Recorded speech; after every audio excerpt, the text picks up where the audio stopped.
Welcome back for another Musician Profiles celebrating racial diversity from the International Conference of Symphony and Opera Musicians, otherwise known as ICSOM. My name is Doug Rosenthal, and I'm the Associate Principal Trombonist with the Pittsburgh Symphony. And today I'm joined by Catherine Van Handel, Principal Bassoon of the Milwaukee Symphony Orchestra. Welcome. Hi, Doug. Thanks for having me. It's great to be here. It's great to have you. It's great to be speaking with you. So before we get started, tell us about yourself. Where you're from, what brought you to Milwaukee, anything you'd like to highlight.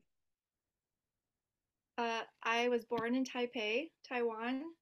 I started piano when I was 4.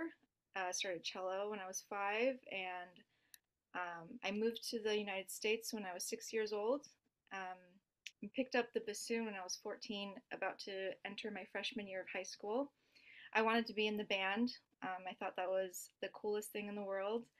And I just was always in music. My mother loved classical music, had all of her kids, me and 2 of my siblings, playing music. So I actually can't think of a time when I didn't have music in my life. And I fell in love with the bassoon, and that was what I wanted to do. I grew up in Connecticut and um, went to a New York Philharmonic concert my freshman year of high school, and they played Bartok's Concerto for Orchestra. I was just memorized when I walked into Lincoln Center, the fountain and the bright chandeliers, the red carpets, the wall of all the musicians. And then when I walked into the hall, um, I was met with this beautiful sound of all the instruments warming up. And I was just in awe. When the piece started and the second movement came on and the bassoons were featured, that was my deciding moment. And I told myself I was going to be an orchestral musician. I wanted to play in the orchestra, um, you know, for my career. And I never looked back since. I love that. I love the piece, and I just love everything about that story. Was that the first time that you ever heard an orchestra live? Probably not, but I think you're introduced to an orchestra when you're in school, third, fourth grade. You go on a field trip, but I wasn't really serious about music at that point. I think I was still just playing piano for fun, playing in the string orchestra. But I think when you're entering high school and you're trying to find your way and trying to find your path, what you can do in your life. That was when I realized, well, hey, music has been a huge part of my life this entire time. um, so yeah, and I thought the bassoon was such a cool instrument. I mean, it is a really fascinating instrument. I mean, there's 9 keys just for the left thumb, and you have to make your own reeds. And you're, considered the grandfather of the orchestra, so you're very wise. And you have you have beautiful moments in all of the most beautiful pieces in the orchestral repertoire. Do you have a particular favorite? Is it Bartok Concerto? I it's hard to say because I have so many favorites.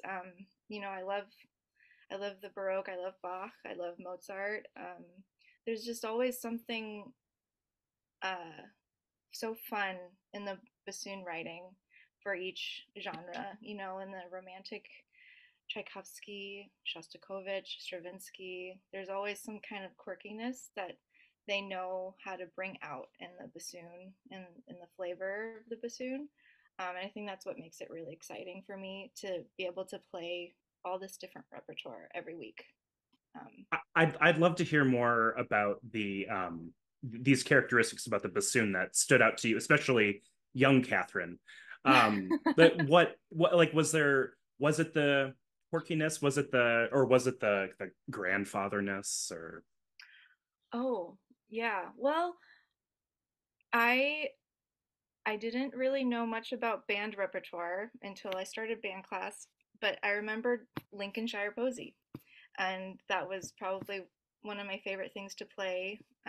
and for string players watching this, that's a piece by Percy Granger that Right. a lot of us wind and percussion players played in our musical upbringing.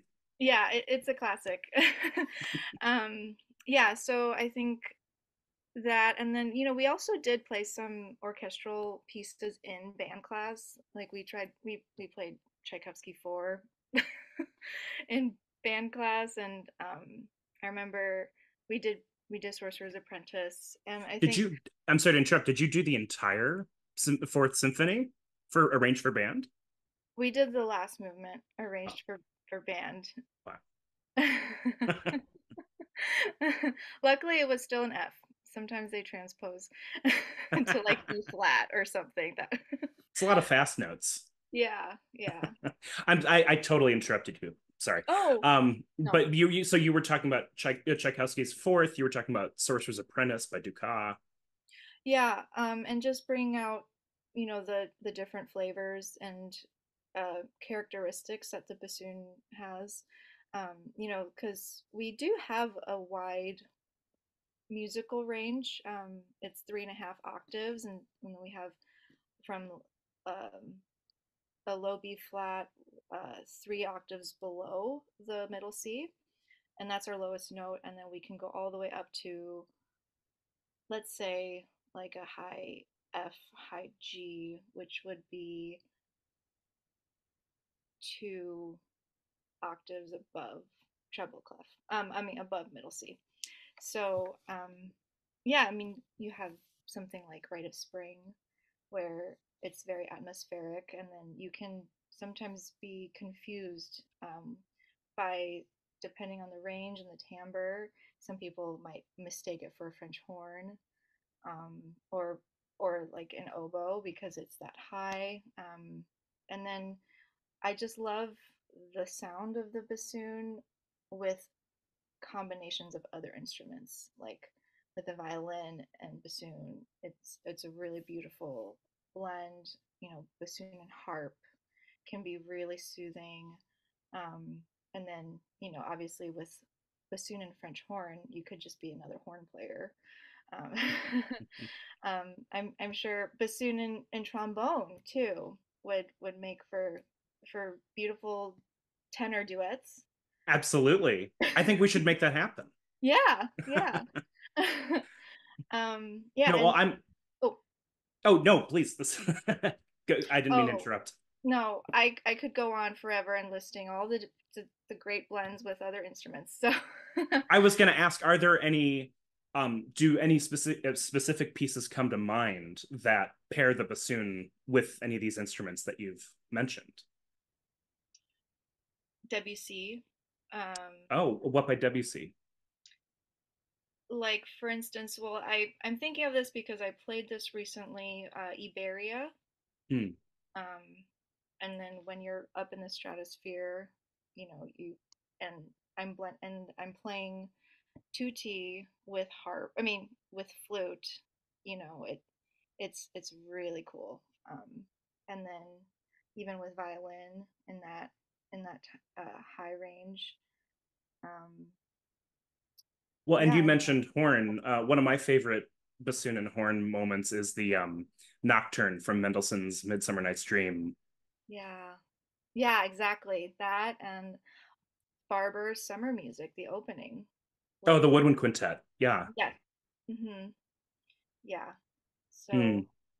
So uh, bassoon can be kind of like a double agent for a lot of these different sections of the orchestra. So you mentioned this concert at the New York Philharmonic. How old were you? 14, you said? Yeah. Hmm.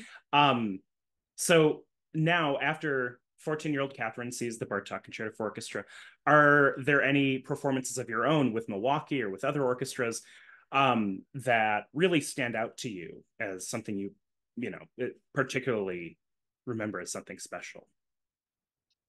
Oh man, there are a few. I think Mahler Six with Sir Simon Rattle and the Philadelphia Orchestra, that was really magical. Um, Even getting to play last minute with the Boston Symphony last summer was fantastic. Just, I mean, what a once in a lifetime opportunity.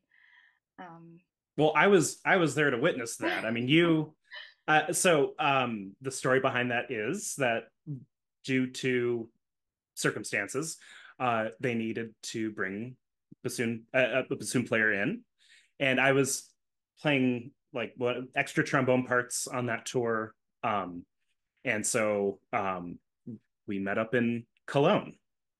yeah, yeah. And you talk about the versatility of the bassoon. I heard you play an array of styles, and it Oh. was it was just so fascinating to sit back and watch you. I mean, what you played Prokofiev's Fifth Yeah. and Levels. Ravel's La Valse. Yeah. Mhm. What else did you play on that tour? I forget. Well, I ended up playing almost everything and every single part. Right. So that means then you played Petrushka, Stravinsky. Petrushka, John Williams Violin Concerto. So I'm curious to go back. I'm going to rewind like 20 minutes in the interview now, or however long we've been talking. And you said that that your siblings also played music. Did you all play music together? We did, yeah. And Uh, which instruments did they play? we all started on piano. That was sort of the norm in Taiwan, in Asia, and we actually all went to a music private school, and you had to audition to get in. Like I started Yamaha classes when I was 3, so I already knew my solfege before my ABCs and before my Mandarin was any good. Um, so, and then my brother played violin. That was his primary instrument in the beginning. Um, and then he, at some point, pivoted to the French horn. And these were all my mother's choices. My sister, her main instrument was the clarinet, and then my main instrument was going to be the cello. So I did that for a few years before I picked bassoon for myself. But piano is kind of, the secondary instrument, but you have to know how to play, and I think it's so great for your ear training. Just being able to hear chords. I feel like even intonation and tuning wise, having that core piano foundation, and it helps, especially for a wind and brass instrument when um, our one of the three top things that we have to focus on is the intonation. So Yes. It's an ongoing struggle. One day I'll play in tune. Well, you play perfectly in tune. oh, perfectly. No, I do think I do think it's interesting though that the instruments that your siblings played, you listed as instruments that you enjoy playing with in the orchestra. Hmm. And I didn't know if that was just coincidence or if there actually was like a Oh, sentimental attachment to it or I never thought about it that way. well, it's even if it's just coincidence, it's a Yeah, fun one. yeah. um so you mentioned okay, so Catherine is playing bassoon in high school, and then what was the next step after high school? I attended the Juilliard Pre-College my sophomore year of high school through the end of my high school years. So 3 years at Juilliard Pre-College, and then I attended the Curtis Institute of Music, and I was there for 5 years. Um, and luckily, in my last couple of years of schooling, that was when I started to get more really serious into auditioning for orchestras and trying to break into the industry. So my first win was the Harrisburg Symphony, and that was in my final year. And so I started to get more and more experience. I started getting calls and last minute gigs, and it was really exciting. Um, and that was also when I made the Philadelphia Orchestra sub list, and so then I was able to sub with them. Um, and then upon graduation, I had won a trial week with the Toronto Symphony for associate principal bassoon. And a couple weeks after graduation, I did my trial week and was offered the position. So in 2015, I moved to Canada, and uh, I was there for a very brief moment, and I still miss all my colleagues in Toronto. Uh, but in my the first day of my second season in Toronto was the principal bassoon of Milwaukee audition, and so I took that, and I've been in Wisconsin ever since. Hmm. Rewinding to Harrisburg, that was the first time that you and I ever played together, was in the Nutcracker, Oh my gosh. um, in Hershey, Pennsylvania. Oh my Well, god. was that Yeah. 2015? I think you said that was the year Yeah. 2014. Yeah, Oh my god. because I remember people saying like, "Oh, bassoon player is this is the person who just won our audition," and I don't know if we ever actually spoke that week, Oh, but um, I don't think we ever talked about this.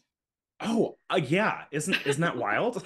We were, it was it was a it was a really fun time having winter in the land of chocolate with Yeah. in Hershey, Pennsylvania. That was my Um, first that was my first service with the Harrisburg Symphony. and was that your first time playing Nutcracker as well? Hmm. Which it was, if I remember correctly, was the reduced orchestration, so which It meant was that it even was, harder. yeah, for those of us who remain. Um, yeah, Wow. Oh um, my gosh. So I we've known know. each other since 2015? Is that or Yeah, or at least 2014? we've been blending our sounds together since then. Oh my gosh, that's Yeah, amazing. I love that. I know. Well, I love that. I I wish I knew who coined this phrase, but someone said um the classical music industry isn't a small room, it's a big no, it's not a small world, it's a big room. And I think it's so true. This is such an example of that. Yeah. Wow. Um yeah, but this interview isn't about me, it's about you. So fast forwarding to Milwaukee, what how did you start there? What were there some memorable concerts from your first couple seasons there? Yeah, there've been a lot of great performances. I was hired by Ado DeVart. He was the previous music director, and um, yeah, he's beloved, and we had some amazing performances with him. I I would say, yeah, I mean a lot of them. I learned so much just while he was on the podium. Um, in my first couple of years, I think we did a lot of the big bassoon stuff. Like we did Scheherazade, Beethoven 4, Shostakovich 10, um, some Mozart operas, Mendelssohn 3. I love him conducting Stravinsky. I always think of the piece for wind instruments. Oh, shoot, what's Oh, it the called? symphonies of wind instruments. Yeah, yeah. That one I still recall, and What what did he bring to the table that made it so special? he's a musician himself, and he knows what he wants and um, what he's listening for, and he's very clear, and he's great at fixing intonation problems. Um, and I mean, I I think he he's just had so much experience on his plate as a musician and as a conductor, and having conducted and recorded a lot of these pieces. Um, I think he's known as the orchestra builder, I believe. Um, he, you know, was in the San Francisco Symphony and kind of built that. Then the Minnesota, then St. Paul, and I know he did that in Hong Kong, and so he sort of did that for us in Milwaukee, and I was one of the last few hires, and um, by the time he left, I believe like 60% of the orchestra were his hires. Um, Wow. so he's left a lasting impact, and we still, think of him and uh, think back on his time here. Um, so as time has gone on in Milwaukee, and perhaps in other places that you've played as well, um, any other experiences that you'd like to share? Any big concerts or projects? Oh well, I think I have a an entrepreneurial spirit. I also like to pursue things outside of the orchestra, and I think it's really important to always continue promoting yourself, um, and to put yourself out there, even though it can be it can be scary at times. But what I've learned is, to always stay open minded. I think that's really important.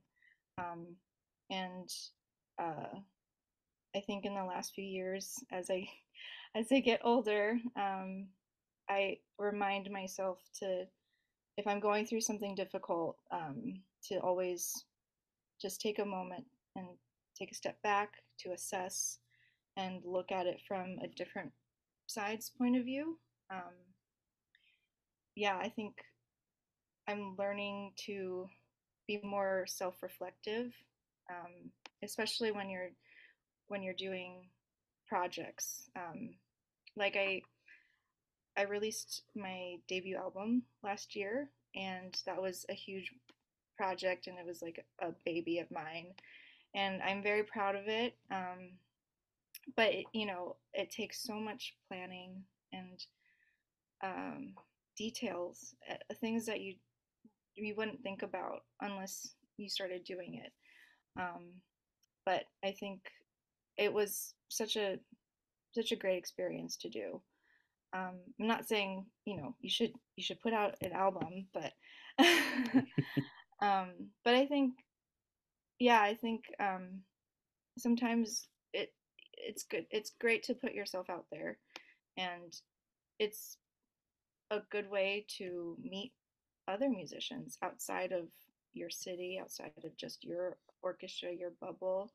Um, I like to just seek um, am other ambitious people and people that are passionate and wanting the same things as you. I think that's what keeps me going and what gives me the drive. So, Hmm. I love that. Congratulations on your solo album. oh, thanks. You've been so humble about it. I actually, when we saw each other in Europe, you probably just had been launched, or if it hadn't been yet, it was about to be. So congratulations. Tell us about it. What, are there other artists on it? Any particular pieces you'd like to highlight about it? Sure. Well, it's called Bassoon Soiree, from Latin America to Paris. It released a little bit over a year and a half ago in January, and it was right around the time I was about to play David Ludwig's Bassoon Concerto with the Milwaukee Symphony, and I I wanted to make sure that it released around that time, and I also ended up recording the David Ludwig, and that's going to be released in September, I believe. And that's with the Milwaukee Symphony. Hmm. Yeah, yeah. I will be getting So that recording. yeah, it'll be available on all streaming platforms and all that. But yeah, I think last year was a big um, year for me and to put out solo stuff. I don't know if any of you guys out there are interested in doing solo works, but I think it's really great for your playing, and it's great for uh, your resume. It's just like another thing for you to learn, dealing with sound engineering and recordings, and it's a whole nother world.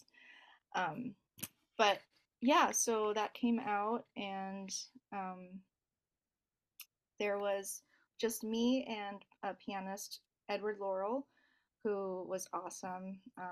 He has recorded many albums with James Ennis, and so he is just so sensitive and just, a musician's dream to work with. Hmm. Um, and it's just, a bunch of classics, you know, from the French and Latin American repertoire. Some of them are French bassoon standards that bassoonists would know, and then some of them are arrangements. I had one piece on there that was written actually by my stepfather, and that was one of the main reasons why I wanted to record it, because there's been no recording of it, and he wrote it for me, and I actually premiered it at my Curtis graduation recital. Oh Um, my. so yeah, it was like a very important project of mine, and there is also even one arrangement that I did on there, and that's the first track. Oh wow. So just so we know what to look for here, what is the piece you arranged, and what is the piece that your stepfather arranged or not arranged, composed? Oh, sure. So, I it's called Estrellita, which is very you know, popular Mexican love song, originally written for soprano, and then a lot of violinists play it. I think cellists play it too. And then during the pandemic, that was one of my COVID projects. I arranged that for bassoon and piano, and then there's another version of Estrellita, but it's jazzy, and I love it so much. And I kind of made them like bookends. So it starts with my Estrellita, and then you go through, the French and Latin American pieces, the rest of the tracks. And then the very end is the second Estrellita, but jazzy version, which you don't expect until you get like 30 seconds into it. So it's just fun. It's really easy to listen to. Just put on the background if you're, just cleaning your house or something. So, Wow. Well, again, oh, congratulations. and Yes. um, and then my stepfather's piece is called Tanganera, and it's an homage to Astor Piazzolla Oh, wow. by Rui dos Reis, and I think that's the fifth track. Well, I look forward to hearing all this. Yeah, yeah. Oh, I'm sorry. This recording already came out. I'm mixing up the two. Yes, I Oh, I will yes. absolutely be listening to this today. And we also have the Milwaukee Symphony recording to look forward to uh, Yeah, in the months or years to come, or whenever it's released. yes. I'll Um, definitely let you know when it's out. please let all your fans know. Well, it's been so awesome. I always love chatting with you. There's one question that we like to ask in these interviews, and which you kind of have answered already, but I'm wondering if perhaps you wanted to add anything onto that. If you could go back in time and tell your younger self a piece of advice, what would it Oh, be? believe in yourself and trust your guts. Um, I've now I've been doing a lot of positive affirmations. I truly believe in them. You have to just keep saying it over and over to yourself. Whatever it is, like I'm a great musician, or I I'm I'm an artist, because you have to be the one to believe in yourself, or else no one else will. So, and it does wonders to your mind and your brain. Um, it's crazy. It's kind of like meditation, but I wish I had started doing that when I was younger. Yeah. Wow. And I'm very interested in learning about this. Um,